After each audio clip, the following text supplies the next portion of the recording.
The research station on planet Zephyr Prime had been running for 3 months when the Val-3 females arrived. Captain Jake Miller stood at the observation deck watching the tall, graceful beings move through their temporary camp below the Val-3. Women were stunning creatures standing nearly 7 feet tall with silver skin that seemed to glow in the twin sun's light. Their long, flowing hair moved like liquid mercury, and their eyes held depths that reminded Jake of ancient oceans. The male, Val-3 had been easy to work with during the initial contact. They were traders and diplomats who spoke broken English and seemed eager to establish peaceful relations with the human colony. But when their females arrived, everything changed, Dr. Lisa Carter, the station's lead xenobiologist, had tried to approach the Val-3 women first. The moment she got within 50 feet of their camp, the alien females had released some kind of energy pulse that sent Lisa running back to the station, with tears streaming down her face. She spent the next 2 days in her quarters refusing to talk about what happened. Commander Ryan Brooks tried next. He was a tough military man who had seen combat on 4 different worlds. But when he approached the Val-3 females, the same thing happened. The energy pulse hit him and he stumbled away, looking like he had seen his worst nightmares come to life. One by one, every member of the research team attempted contact with the alien women. Dr. Helen Foster, the station's psychologist, managed to get closer than anyone else before the pulse sent her fleeing. She later described feeling overwhelming dread and terror that seemed to come from nowhere. The male Val-3 tried to explain through their limited English that their females were protected by what they called the fear shield. It was a natural defense mechanism that had evolved over millions of years to keep their mates safe from predators and threats. The stronger the potential threat, the more intense the fear response became. Jake watched from his window as the alien women moved through their daily routines.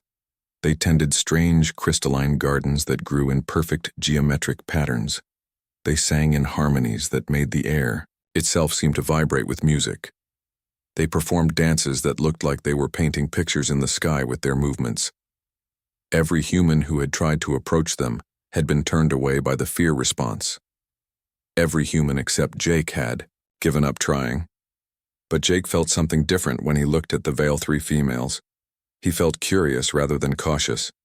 He felt drawn to them rather than afraid. The other researchers thought Jake was crazy when he announced his intention to try approaching the alien women again. Dr. Carter warned him that the fear response might be stronger for him. Since he was the ranking officer, Commander Brooks told him it was suicide. Dr. Foster suggested he might have some kind of mental deficiency that made him immune to psychological effects. Jake ignored them all. He walked slowly across the rocky ground between the human station and the Val-3 camp. The alien males watched him approach, but made no move to stop him. They seemed as curious as he was about what would happen.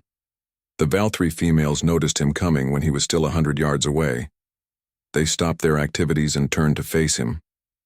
Their silver faces showed no expression, but Jake could sense their attention, focused on him like a laser beam at 50 yards, nothing happened. Jake kept walking at 30 yards. He felt a slight tingling in the air around him, but no fear. At 20 yards, the tingling became stronger, and he could hear what sounded like whispers. At the edge of his hearing, but still no overwhelming terror, at 10 yards, Jake stopped. The Val-3 females stood in a perfect circle around a crystal formation that pulsed with soft blue light. They were even more beautiful up close. Their skin seemed to contain tiny stars that twinkled as they moved. Their eyes were large and silver like mirrors that reflected not just light, but somehow reflected thoughts and emotions. The largest of the females stepped forward. She was magnificent, with intricate patterns of darker silver traced across her skin like living tattoos. When she spoke, her voice was like wind chimes and distant thunder combined. She said something in the Val-3 language that Jake could not understand, but somehow he knew she was asking him a question. Her silver eyes seemed to be looking directly into his soul, searching for something. Jake took another step forward. The whispers in the air became louder, and he could feel the fear response trying to take hold of his mind. But instead of overwhelming terror, he felt only a gentle pressure, like someone asking him to be very careful. The alien female tilted her head, studying him with those mirror eyes. Then she smiled. It was the first time any human had seen A Val-3 female smile, and it was breathtaking. Her whole face seemed to light up from within, and the patterns on her skin began to glow with soft colors. She spoke again, and this time, Jake understood not the words, but the meaning. She was welcoming him.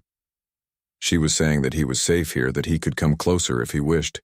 Jake took the final steps that brought him within arm's reach of the alien woman. She was tall enough that he had to look up to meet her eyes. But when he did, he saw something unexpected. He saw loneliness.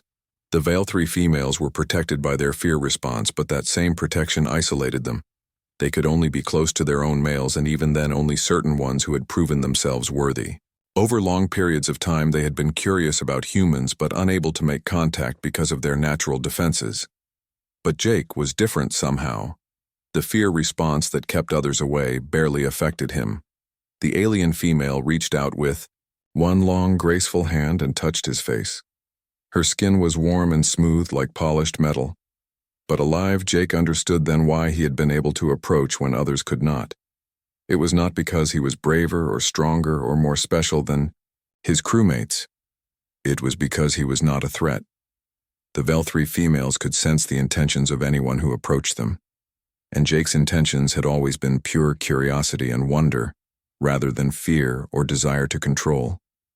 The other Val-3 females came closer, forming a circle around Jake and their sister. They began to sing, and the sound was unlike anything Jake had ever heard. It was not just music, but communication, emotion, and art all woven together into something that touched his soul. When Jake finally returned to the research station hours later, he carried with him the first real communication from the Val-3 females. They wanted to learn about humans. They wanted to share their knowledge of crystal growing and harmonic sciences. They wanted to be friends. The breakthrough that Jake achieved that day changed everything about human and Val-3 relations. It proved that sometimes the greatest courage is not in facing your fears, but in approaching with an open heart and pure intentions. The research station became the first successful joint human Val-3 colony, and Jake became the first human ambassador to the Val-3 females. His story spread across the galaxy, inspiring others to approach alien contact, not with weapons or fear, but with wonder and respect. Years later, when other species asked humans how they had managed to befriend the notoriously protective Val-3 females, the answer was always the same. Sometimes it only takes one person brave enough to walk forward with love instead of fear to change everything.